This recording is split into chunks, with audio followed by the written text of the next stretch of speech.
Today's guest is Glenn Tan, co-founder and CEO of Zavior, the Singaporean RegTech startup using AI to get teams ready on PDPA, ISO, and everything else. He is also CISO at Iona AI and came up through Antler, Tesseract, and TMB Ventures. Glenn is a sales and partnerships founder. He would tell you that himself. So he did what almost every non-technical founder does. He left building to the person who built a CTO. And then the product took too long to ship. It was hard to scale. VC money was gone. And then so was his CTO. Glenn was left holding a company, a market, and nobody to write the code to finish the product. Two options left: get the product out fast or kill it. So he took the tech on himself while still running the sales and partnership. And they managed to ship every feature they had wanted to since day one. Today, we're talking about what it really costs to outsource the thing your company is made of and what you actually find out about yourself when the floor goes under you. Glenn, welcome to the pod. Thanks, Ben. Thanks for having me. Yeah. So before your CTO quit, before that, all that happened, where was Zavior at that point? Like, how late was your product? What had you promised to customers or investors? Like, where were you at that time? Well, great question to set the context, right? I think we, as a company, we had a few clients already, right? We could deliver some of the work, but then the challenge was that we had about maybe 4 to 5 clients already, but the challenge was again trying to get the product to make ourselves more efficient, make the client more happy, right? So I think that was kind of the part where we were stuck. As it, we could solve the problem. It took a lot longer than it should, and we basically couldn't met some of our even investors or partners requirements, right? Whereas we were taking too long to build maybe part one of the product. Okay, time out, guys. Lots of you are watching. Lots of you are learning from the founder fuck-ups that we've all gone through. But please do me one little teeny favor and subscribe so that we can keep growing the channel and get more great founders on. Back to the episode. Time out, guys. Lots of you are watching. Lots of you are learning from the founder fuck-ups that we've all gone through. But please do me one little teeny favor and subscribe so that we can keep growing the channel and get more great founders on. Back to the episode. Right. I think that's kind of like the challenge or like the conundrum we were. Yeah. Yeah. So we had promised, X number of features or whatever it was to the customers, investors. We weren't meeting that. How late were you? How far behind? Like how bad was this problem? I mean, I guess in terms of like the product roadmap, right, we were quite far behind because something about building has, which is traditionally always been the case, is that you spent a lot of time building all the pipes, to a home, right? So I think the vision the analogy I put out is that when you build a home, traditionally you will always sort of build out the piping and the mechanical parts and everything first, right, before you start to build the home.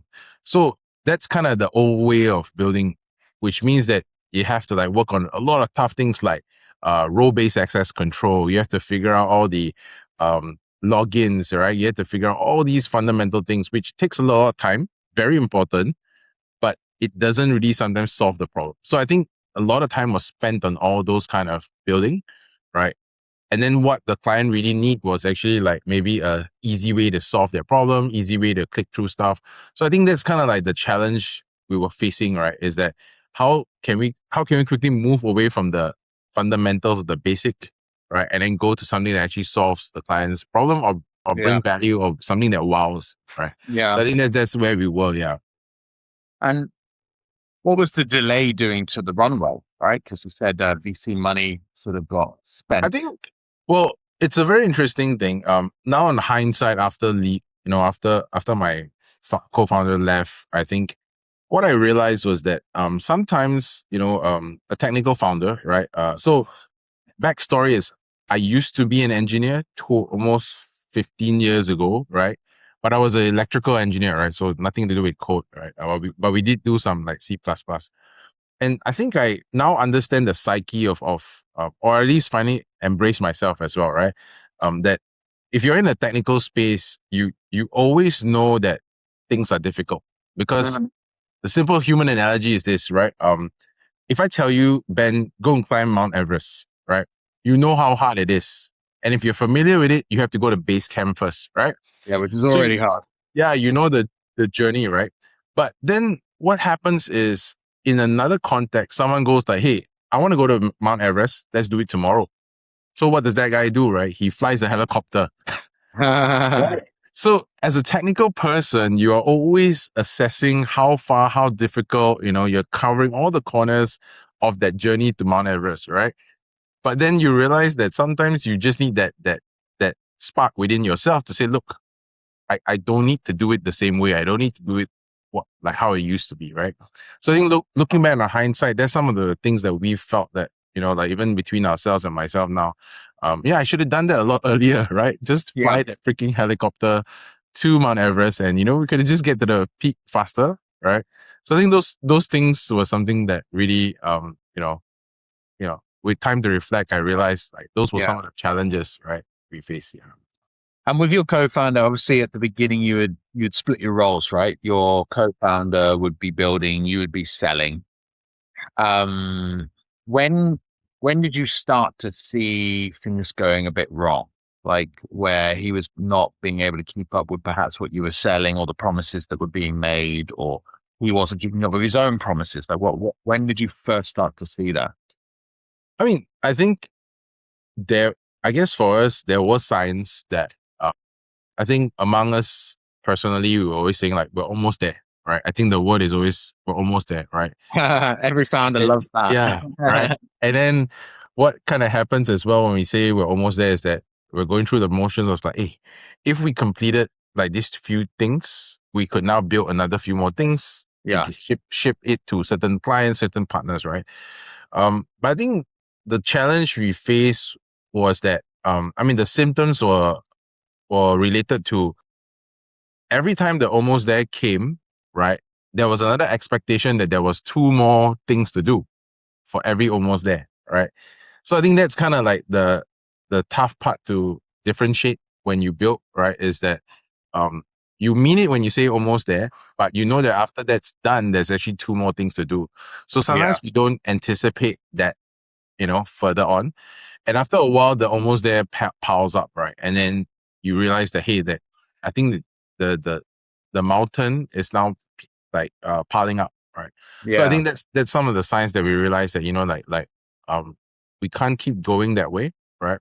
Yeah. Because we keep promising, we're excited. Because when we go out there, we're actually also pitching things that is in progress, right? So I think, And you're yeah, I probably think pitching it. You're probably pitching the in progress like it's no longer in progress. yeah, Like, it's part of life, right? You always want to be better than who you are today, right? So especially as a founder, right? So I think that's kind of like the real challenge we face. Yeah. so obviously he quit. He decided to call it a day, and we all have our various reasons. Did you see it coming? I mean, I think I would like to say that I didn't see it coming, right?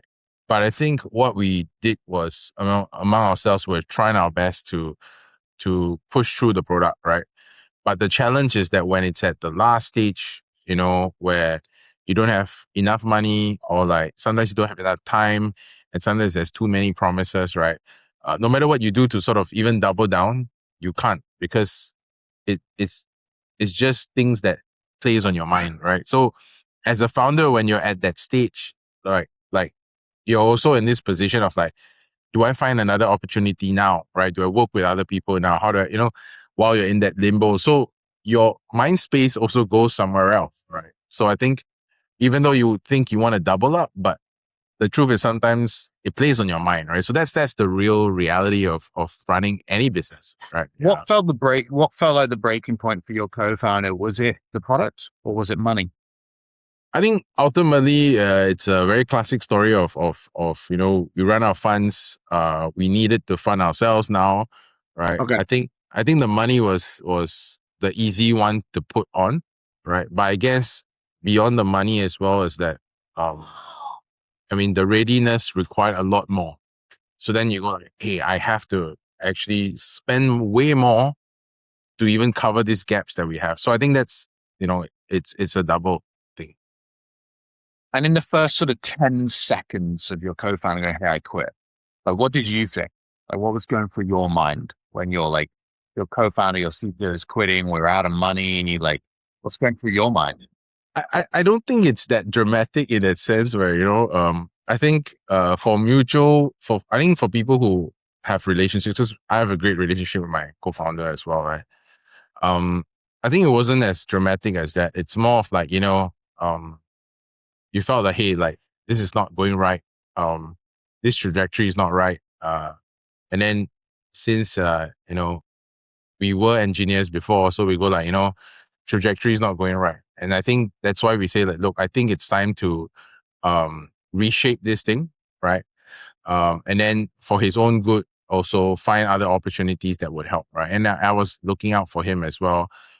So I think in that sense, it wasn't as dramatic, but I guess that's the real talk sometimes we have to have with our teams, right? And especially our senior teams as well. Yeah. So I think that was kind of how it transpired, right? Yeah. Well, I'm So glad the relationship stayed tight. Obviously, it wasn't a relationship problem, right? It was just, yeah.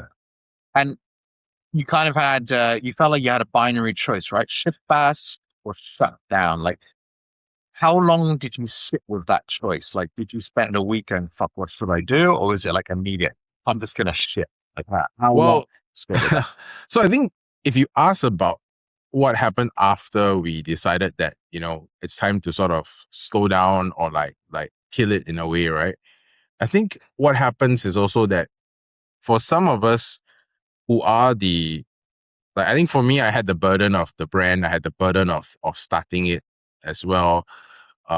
So I then felt maybe like I could let down a little bit more people, right? So the path is like, okay, let's see what I could do myself to cover like the other promises that we make, right? There's some things we could say no to, but there's also a lot of things that we could say yes to, right? Yeah. And in a traditional way is if you work in a business, if you were to be a tailor, right? If you were to, doing clothes and everything, and the shop decides to close down, the natural way is you go to some of your competitors and say, look, I've got these great clients, but I can't serve them anymore. Can you take them over, right? So you're kind of moving them to another ship and another house. So I think that was something that was playing in my head, right, on how to actually work through those things, right? Okay. So it was I think, like maybe go and join a competitor and bring my client book, perhaps was like actually or a not even option. pass them on, right? I mean, in the simplistic way, just pass them on. Just to do your customers the right thing, Yes. because you felt that obligation. Hey, we promised this, we've sold this, we've spent the money. We need to look after them. Correct. Yeah. So I think that's the toughest part actually after that happened, right? How long were you sitting in that for? Because that's the big. This is a big thought. To be fair, it wasn't that long in a sense of like time, right? I mean, in my head it was long, but In your head, it was years. But in reality, it was like a day. but I think couple things that were working maybe for me was that like I had a good partner, right? My spouse, my wife was amazing in the process. I mean, this is something that founders also have to know that your spouse or your other half is very much involved, right? And They are. this decision making process of even the to go, not to go, and how to go, right? So I think I had the privilege of having like a good support with my spouse, and I guess she became like one of my next questions was, who did you speak to? Obviously, you spoke to your spouse. yeah. Hey, wife, what should I do? I mean, I think that's kind of like I think in that phase, it didn't last long because it was just a decision we had to make, right? So either like I had to go and like serve the clients, or I had to move the clients to another home, right? But I guess in a nutshell, what happened is that like I decided that okay, like I can still serve the clients, right? I can still work on this, and I still want to see what can we do from what we've already built, right? Because we did build something. It's just that it's not as wow as you want it to be. Yeah, it wasn't where you needed it to be at the time, but it was somewhere. So there's And something to salvage still. Yeah. Yeah. Did you speak to anybody else? Like, did you seek advice from anybody else beyond the wife? Did you have some Yeah, other I mean, friends? of course, we speak to some of our team, some of investors. We speak to like even some clients as well, right? But I guess what also transpired is that beyond speaking, I also realize it's our choice, right? It's our own choice, right? We can Yeah. get other points to emphasize the thing. Sometimes I realize is that when we sometimes talk to too many people, we're also mentally delaying the decision, Ah, right? And sometimes the crux of it is we just have to make the call, true. and pick up whatever we decide on, right? I think that's just the truth, right? Bold of it, right? Eventually, you have to come to a decision. Yeah, Um, no one's gonna make it for you.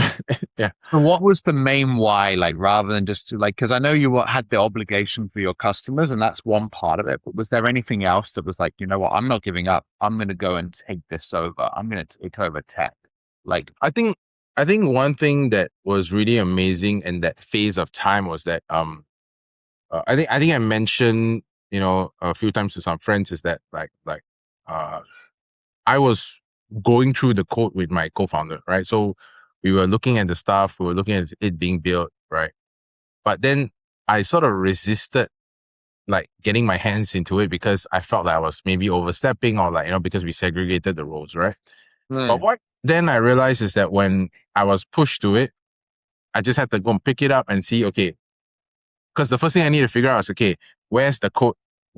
How did we do it? What's the backend stuff that we set up? I have to go through that motions, right?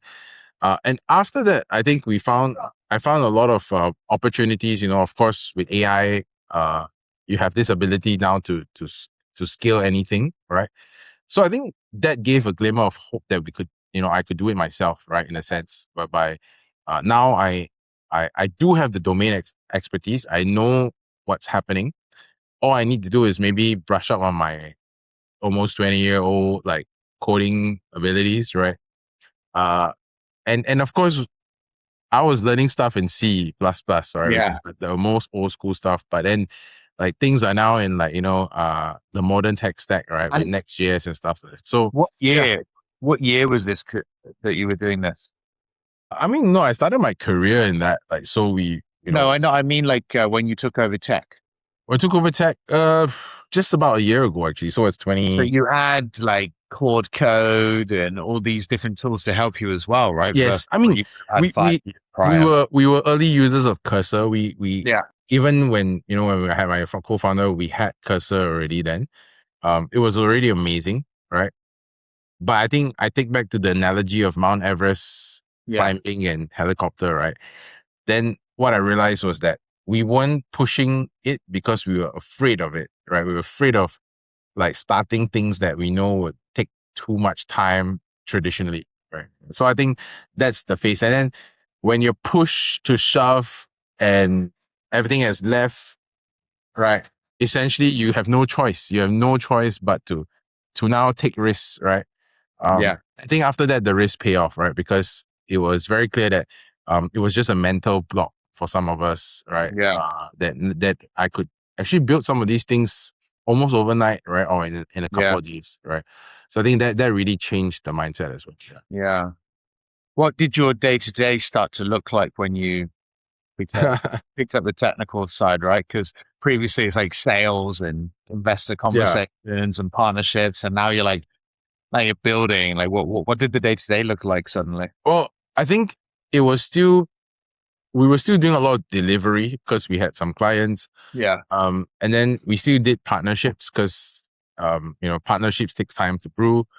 But then a lot of time was spent like even day in, day out, just trying to code, right? And I think like it was the first few times actually I used to work on a product where we had to do accounting migration that was kind of painful, right? So we worked through the night, we worked through when people are not working. So this kind of felt like that again, right? But I guess the other feeling that was different now is that it was pretty liberating actually, right? Where I came to a position that, actually some of these things, like, why didn't I try this earlier? Why didn't Yeah. I ask for it earlier, right? it's like you sometimes have this small regret, like we should have done this earlier, like we should have asked and make it happen, Yeah. and then we'll fix it right even faster. So I think those were the day to day was really for the Yeah. I think 3 to 6 months, right, was really just like hammering out day in day out, day in day out, right. Yeah. We were maxing out our credits, like but it's also a great time. I'll share that was also a great time where all the LLMs were trying to compete with each other. So they were introducing like new stuff, and we were maximizing every single Yeah. discount that they had, right? So that was a pretty amazing time as well. Yeah. Yeah. And obviously, when you had your CTO, and again, nothing against your co-founder, your CTO, but when you were working with them, we were behind. We weren't able to ship the features we wanted to. We were struggling. We ran out of runway. But when you took over, you got all the features out. You got everything you planned. Why was it possible then? What was different? Perhaps were you operating differently? Like you had a first principle, and he was operating from a previous way of developing. Like what Yeah. shifted? Because that's a big change, right? Yeah, it is. It is. It's an analogy I tell to a lot of people. I said when I lost my CTO, and then he was a friend as well, it Yeah. felt like I lost a limb, right? Like a Yeah. limb. But Yeah. then I felt as well, because of the sort of the pressure, or like the season that we have to be in, right? I found that I got like a rocket ship, right? Like, so I lost a limb, but I'm on a rocket ship right now, Yeah. right? So that's such a weird feeling to feel, because there's a sense of mourning and loss, but then there's also Yeah. this sense of like, wow, like, we can actually do some of these things, right? So in that context, what really changed was that, I think that's also changing in the world right now, whereby people who are from the domain, right, are actually the best people to build right now in the world. Because nowadays, the how is easily fixed, right, through AI. But if you know the domain, you know what the customer wants, you know what the client wants, you know what the partners want, Yeah. like what you just need to do is speak it, right, or like write it, right, in a sense. And that really changed the way we built from then on, right? So I was just basically trying to always imagine what it felt like to be using the product, what it felt like to be in it, what it felt like to solve the problem. And from there, you just have to work through it. So there are days whereby I'll share that there are days whereby we start a feature, right? And with the coding of AI, right, it's a bit crazy in the feeling is that you can't start a feature over a week. It doesn't work that way in this new age, because you gotta have these are real short sprints, right? Where you put everything out there, then you spend more time testing than you spend time building. Yeah. But Yeah. you Yeah. cannot spend more time building, because if you spend too much time building, right, it becomes something that it means that the problem was never important to begin with, right? So that's kind of what it felt like. So that's why it was kind of intense as well, right? Like you had to build features within days, because you kind of have the whole mindset of it, right? So I think that's a real shift of way of building, right? And I think that also affects how we work with our teams. That also affects how I work with some of the engineers I'll be hired and we worked on, right? So it's really different, yeah, in that sense. Yeah. Yeah. And then I guess you see a lot of this now with the forward deploy engineer kind of move, because I guess if you're hiring, I completely understand. Like if you're an engineer building a product and you've been an engineer for a long time, you're going to build it with your habits and ways of thinking.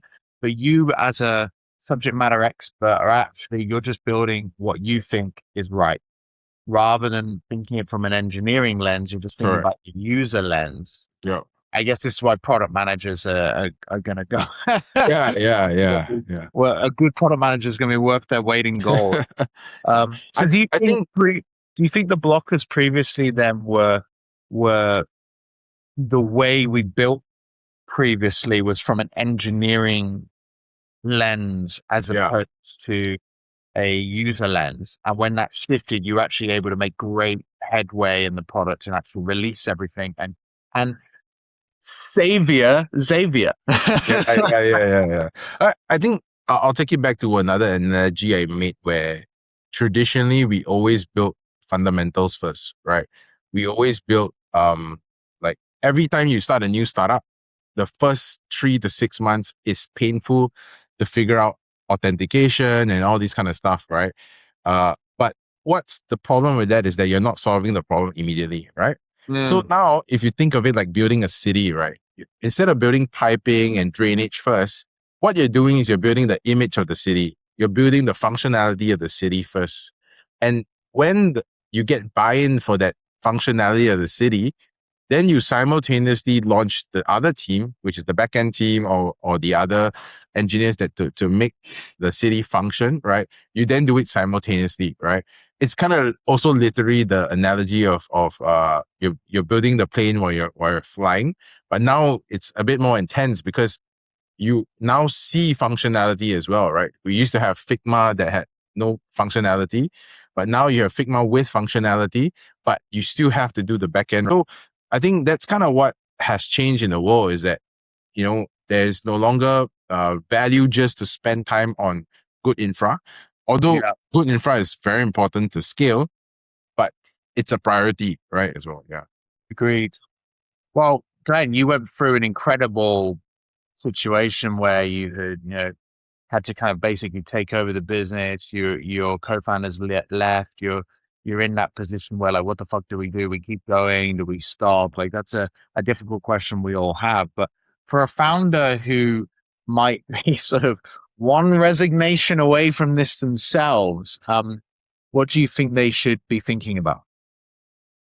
I think in this day and age, we have to ask ourselves, what are we solving, right? Because it's even more evident because if you say I'm only solving my own problems, right? There are a ton of people who have that problem, and there are a ton of people that were built today, right? So I think you have to have a lot more conviction today in what you're trying to solve versus then, because last time it was just sometimes hard work was enough, right? Nowadays, hard work is not enough, right? You have to figure out like, is this problem really worth solving? Is this problem really big enough for a lot of people, right? And I guess that's one aspect, and the other aspect of that is also like, how do you want to solve it? Because now there's so many ways to do it, right? There's so many ways to build solutions, build offerings, and and I think if you don't ask that questions enough, and I guess as a founder you have to ask it almost daily, right? Pretty much. Yeah, because basically the world changes even faster right now. So I think when people are at the brink, right? I think it's not wrong to ask yourself these questions, right? It's kind of like you're being tempted to leave, right? But sometimes that's good because when you think through that process and you decide to stay on, you're a lot more stronger than you were, right?